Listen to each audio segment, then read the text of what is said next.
Okay, so today we are here with Paul Meyer from Paul Meyer Design. And Paul, you've done some great millwork here around the Austin AGC, and I really want you to talk a little bit about this entryway because it's pretty cool and very detailed that a lot Great. of people may not recognize, but you can tell us about it. I appreciate to be part of this project here. It's always great working with IA Square.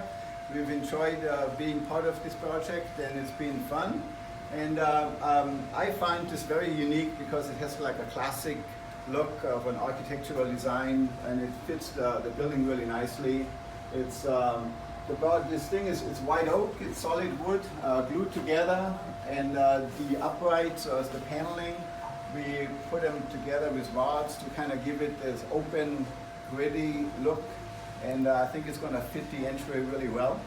And it's a very, it's kind of an old, classic look with the dark, rich wood color, and I think it fits the space really nicely.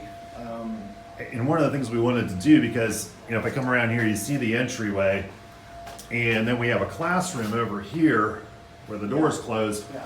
But a lot of times that door is open, and so people come in the front door, and the people in the class get a little distracted. So we wanted to kind of close that off, but not completely. So there are slats there that lets the light through.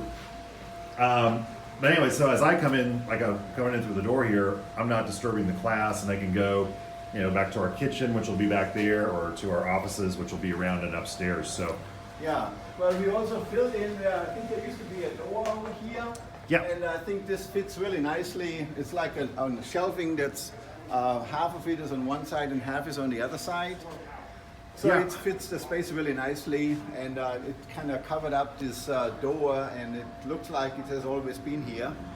It does, yeah. What kind of wood was that? And what's the staining process like for that? This is white oak, quarter sawn white oak, so it's very straight grained compared to so many times you see the kind of V's in it, but this is real straight lined. I think it fits well for the architectural look for this space. And the staining, it was a wipe on stain. It is very difficult to get this even because the wood it absorbs differently. This kind of difference is normal, and it's kind of desirable to make it look rich. So you wipe that on, or you spray it on? We wipe it on, and then we just a little bit to get the grain holes filled, Okay. and then we spray more color on to balance it out so it becomes uniform. Very cool. Yeah.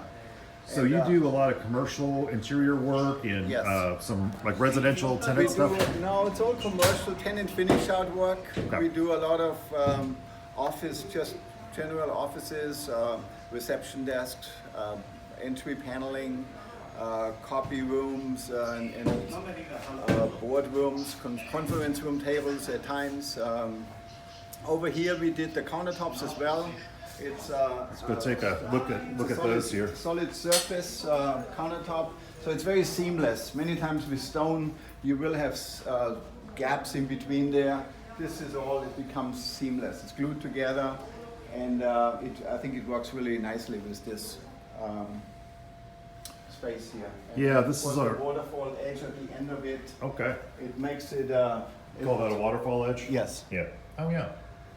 That'll keep, because people will be walking through there a lot, so it'll kind of keep the dings. Yeah, and Ding factor it's down. a modern look to it to this here. Of course, you got your ADA requirements, ADA sink cutouts. It's the drawers are inside here. It's a melamine on the interior. The doors. We veneer. We veneer this in-house. We have a veneer operation. So when we do this kind of layout, it's continuous. It is like this will be a book matched look, and it's all the way the same. So you don't have suddenly one door, and you can also see the grain is lined up as if it's one piece, and also sideways. So it's a very uniform look to it. Yeah, it really does look as So one. so it's not doesn't have this hodgepodge look that everything is a little different. So Paul, how many people do you have working for you? We have, well, now with COVID, it's a little less. We're about 25 people. Normally, we are like 35.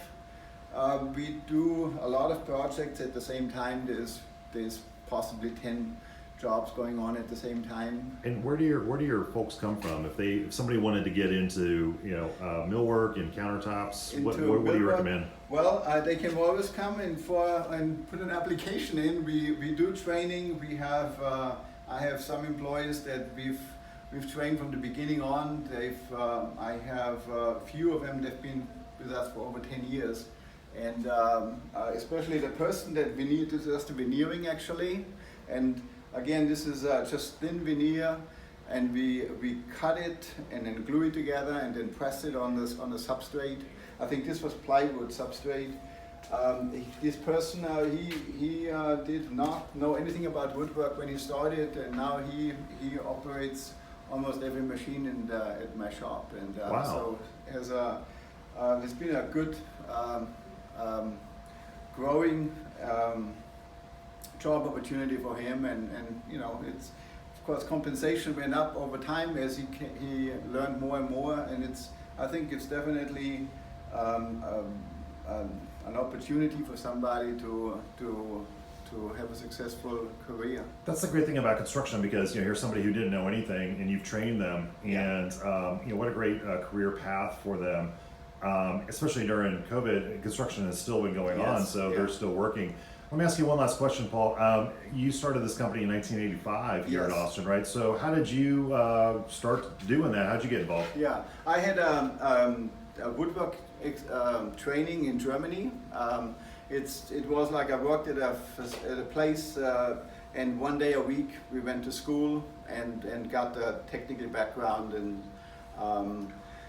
in woodworking, and of course you finish your apprenticeship and you have to do a graduation piece.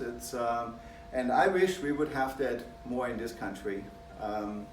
That would be very desirable. I've actually just went to in Springfield, Kansas. Springfield, yes. And for a woodworking school for my son. He's 17 years old now, and he does not want to just go to a technical school, but he likes to have the hands-on experience.